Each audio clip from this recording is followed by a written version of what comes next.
সন্ধেবেলাতেই হালকা ফুলকা খিদে পেলেই এই রেসিপিটি বানিয়ে নিতে পারো। খেতে এতটাই টেস্ট হয়, একবার বানালে দেখবে আবার বানাতে ইচ্ছে করবে। বানানো ভীষণ সহজ, অল্প কিছু ঘরোয়া জিনিস দিয়েই তৈরি হয়ে যাবে। আর এই রেসিপিটি বাইরে থেকে হয় ভীষণ ক্রিস্পি, ভেতর থেকে হয় ভীষণ সফট। বাচ্চা থেকে বড় সবাই ভীষণ পছন্দ করবে।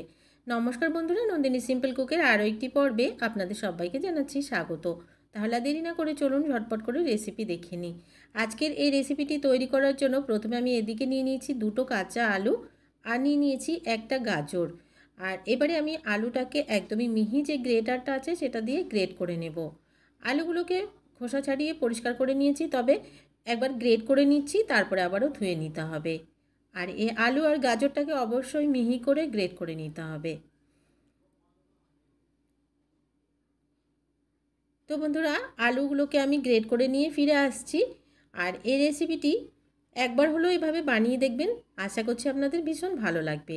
তো সমস্ত আলুগুলোকে আমি গ্রেট করে নিয়েছি, আর একটু জল দিয়ে দিলাম কালো হয়ে যাচ্ছিলো বলে। এবারে খুব ভালো করে ধুয়ে নিচ্ছি। এবারে এদিকে একটা মিক্সি জার নিয়ে নিলাম। মিক্সি জারে আমি এবারে দিয়ে দেব এক বাটি প্রথমে চিরা। এখানে আমি পাতলা যে চিরাটা আছে সেটা নিয়েছি, আর চিরাটাকে খুব ভালো করে ঝেড়ে পরিষ্কার করে নিয়েছি। এক বাটি দিয়ে দিলাম, আরও এক বাটি আমি এখানে চিরা দিয়ে দিচ্ছি। আপনারা কতগুলো তৈরি করবেন সেই হিসাব করে এখানে চিরাটা নিয়ে নিতে হবে। তো এখানে দু বাটি দিয়ে অনেকগুলোই তৈরি হয়ে যাবে, তো আমি দু বাটির বেশি আর দেব না। এবারে মিক্সিটাকে ঘুরিয়ে সবগুলো চিরাকে আধা ভাঙা করে নিচ্ছি। তো বন্ধুরা, সবগুলো চিরাকে আমি আধা ভাঙা করে নিয়েছি। একটা দুটো দেখুন গোটা রয়েছে, সবগুলো কিন্তু ভেঙে গেছে। এবারে এদিকে একটা কড়াই বসিয়ে দিলাম, আর এই কড়াইতে দিয়ে দিচ্ছি 1 চামচ পরিমাণ সাদা তেল। তেলটা একটু গরম হয়ে গেলে দিয়ে দিচ্ছি হাফ চামচ পরিমাণ গোটা জিরা।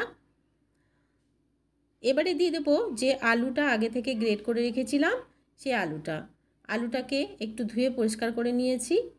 এবারে একটু নাড়াচাড়া দিয়ে নিচ্ছি, খুব বেশি ভাজার প্রয়োজন নেই, শুধুমাত্র একটু মিশিয়ে নিতে হবে। এবারে গাজরটা দিয়ে দিচ্ছি, গাজরটাও আমি গ্রেট করে নিয়েছিলাম।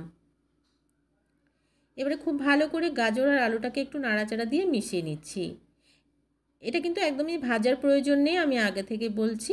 অল্প পরিমাণ শুধু একটু নাড়াচাড়া করে মিশিয়ে নিতে হবে। এবারে দিয়ে দিলাম পরিমাণ মতো লবণ, আর হাফ চামচ হলুদের গুঁড়ো, আর 1 চামচ চিলি ফ্লেক্স। খুব ভালো করে এটা নাড়াচাড়া দিয়ে মিশিয়ে নিতে হবে। চিলি ফ্লেক্সটা একদমই ঝাল নেই, তো আমি ব্যবহার করলাম। আপনারা ঝাল যদি খেতে চান তাহলে এখানে একটু কাঁচা লঙ্কা দিয়ে নিতে পারেন, বা গোলমরিচের গুঁড়োও দিতে পারেন। এবারে এখানে দিয়ে দিচ্ছি 1 বাটি পরিমাণ জল, আরও কিছুটা আমি এখানে জল দিয়ে দেব। খুব ভালো করে সমস্ত কিছুকে একটু মিশিয়ে নিয়ে জলটা দিয়ে দিলাম। এবারে আমি এখানে আরও 1 বাটি পরিমাণ জল দিয়ে দিচ্ছি, দিয়ে খুব ভালো করে একটু মিশিয়ে নিচ্ছি। এবারে খুব ভালো করে একটু ফুটিয়ে নেব, তার আগে দিয়ে দিচ্ছি ধনেপাতা বেশ খানিকটা দিয়ে দিলাম। এবারে এখানে যে গাজর আর আলুটা দিয়েছি হালকা একটু ফুটিয়ে সেদ্ধ করে নিতে হবে। খুব বেশি সেদ্ধ করার প্রয়োজন নেই, হালকা সেদ্ধ করতে হবে। এবারে দেখুন খুব ভালো করে নাড়াচাড়া দিয়ে মিশিয়ে নিয়ে হালকা সেদ্ধ করে নেওয়ার পরে এখানে দিয়ে দিচ্ছি যে চিরাটা আগে থেকে গুঁড়ো করে রেখেছিলাম, চিরাটা এখানে দিয়ে দিলাম। খুব তাড়াতাড়ি কিন্তু জলটা একদমই শুকিয়ে যাবে, তো এই পর্যায়ে গ্যাসের ফ্লেমটাকে লোতে রেখে খুব তাড়াতাড়ি করে নাড়াচাড়া দিয়ে মিশিয়ে নিতে হবে। চিরাটাকে দিয়ে খুব বেশিক্ষণ রান্না করার প্রয়োজন নেই, শুধুমাত্র একটু মিশিয়ে নেবেন। যখন দেখবেন এরকম কড়াই ছেড়ে দিচ্ছে, একটু আঠা আঠা হয়ে গেছে, তখনই নামিয়ে নিতে হবে। তো বন্ধুরা, আমি গ্যাসের ফ্লেমটাকে বন্ধ করে দিচ্ছি আর নামিয়ে ঠান্ডা করে নিচ্ছি। একটা প্লেটে নিয়ে ঠান্ডা করে নিলাম। যখনই দেখবেন উষ্ণ উষ্ণ অবস্থা রয়েছে তখনই কিন্তু একটু মেখে নিতে হবে হাতের সাহায্যে। মাখাটা আমি আর দেখালাম না। এবারে হাতে একটু তেল ব্রাশ করে নিচ্ছি, আর এখান থেকে অল্প অল্প করে আমি কিছুটা অংশ নিয়ে নিচ্ছি, আর নিয়ে একটা বল তৈরি করে নেব। আপনারা আপনাদের পছন্দ মতো শেপ দিয়ে নেবেন। তো আমি আজকে বলের আকারে তৈরি করে নিচ্ছি সবগুলোকে। প্রথমে একটা বল তৈরি করে নিলাম। প্রথমে কিন্তু অবশ্যই উষ্ণ উষ্ণ গরম থাকতে একটু মেখে নেবেন হাতের সাহায্যে, তাহলে কী হবে দেখবেন বলগুলো খুব সুন্দর স্মুথ তৈরি হবে। একটাও যখন ভাজবেন তখন ভেঙে যাবে না। তো বন্ধুরা, সবগুলোকে আমি এভাবে করে তৈরি করে নিচ্ছি। দুটো তৈরি করে নিলাম। এবারে এদিকে তেল গরম হতে দিয়ে দিয়েছিলাম আগে থেকেই। তেলটা যখনই গরম হয়ে যাবে পুরোপুরি, তখন কিন্তু গ্যাসের ফ্লেমটাকে বাড়িয়ে রেখেই এগুলোকে ছেড়ে দিতে হবে। একটা কথা এখানে বলে রাখি, একদমই গ্যাসের ফ্লেমটাকে লোতে রেখে কিন্তু একটাও ছাড়বেন না, তাহলে সবগুলো ভেঙে যাবে। আর অবশ্যই করে তেলটাকে কিন্তু খুব ভালো করে গরম করে নিতে হবে। যদি হালকা গরম তেলে এগুলো ছাড়েন তাহলে কিন্তু সবগুলো ভেঙে যাবে, আমি আগে থেকে বলছি। খুব ভালো করে তেলটা গরম হয়ে যাওয়ার পরে সবগুলো ছেড়ে দিলাম। তো একসাথে আমি বেশি ছাড়িনি, অল্প পরিমাণে ছেড়েছি। এবারে উল্টে পাল্টে একটু ভেজে নিচ্ছি। বেশিক্ষণ সময় লাগে না, দেখবেন খুব তাড়াতাড়ি ভাজা হয়ে যাচ্ছে। আর গ্যাসের ফ্লেমটাকে অবশ্যই হাইতে রেখেই ভাজতে হবে, নাহলে কিন্তু ভেঙে যাবে।